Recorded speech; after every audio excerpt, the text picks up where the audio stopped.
I have a general question. I don't know who is the best person to answer this. So my kid is still young, and I just started to pay attention to the college education topic. I think I've heard theories that it's easier for people from East Coast to get into prestigious colleges than the kids from West Coast, and it's and the best way to help the people, the parents from West Coast, is to separate the two groups, basically East Coast and West Coast. I'm not sure whether that's a fact, or that's a perception, or that's something that's not true. I'm not sure what the answer is. We hope to learn more about it as we go through these cases. I can tell you that the schools will never, even if it was a good idea and it made sense and we all looked at the data and said this is a good way to proceed, the schools just won't do it. So I don't think it's, unfortunately, a viable path, but we're certainly going to learn about what areas get preferences and what students get preferences as we get more data, and we'll share what we can and encourage you to review the court filings when they're submitted. Well, question. Before we do, yeah. Go ahead. Go ahead. Yeah, the question to Ed. So you mentioned encourage us to go to Boston. Is the case that has been set? No, this would be probably at least a year from now, perhaps even longer. So when and if that day comes, that there'll be a hearing, I think we'll work with the leadership of SVCA and the other Asian groups throughout the country and get the word out to everyone that if you can come, please do. Or if you know of people living on the East Coast that could take a half a day and come to Boston, then please do. So we'll keep everyone informed now that we've made these terrific connections. Thank you. All right, is there one question? Hello. The question is for Ed or Will. So before this conference, I did some my homework.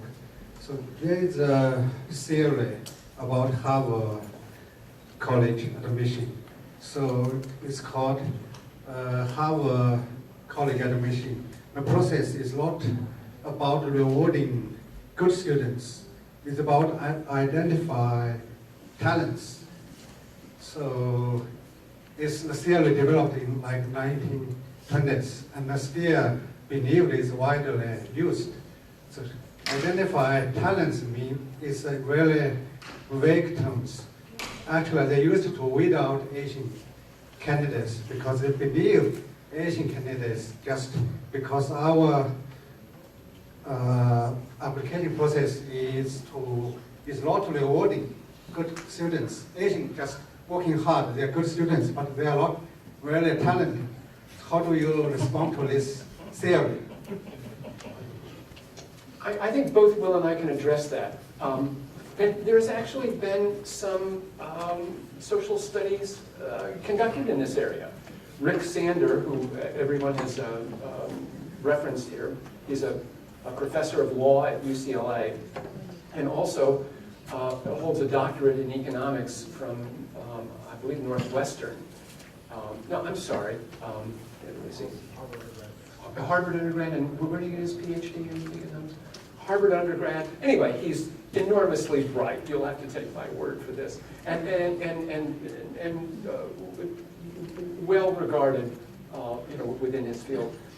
He did an analysis of UCLA undergraduates because, as some of the members of the panel have referenced, he believes that UCLA is cheating in their admissions policies and actually continuing to use race. So he FOIA'd the applications, I don't know how many thousands of UCLA undergraduates, did an analysis of their extracurricular activities, their athletic activities, their volunteering, all of the creative things that often we think Harvard and others will say that is lacking in perhaps certain groups. And what did he find? He found that there is no difference between Asian applicants and white African American and Hispanic applicants. That this myth that Asian kids are merely study robots who don't have much creativity and don't have kind of edgy personalities that colleges are looking for is all a big myth. And I think as this lawsuit develops, we'll find the same thing in Harvard's application tool.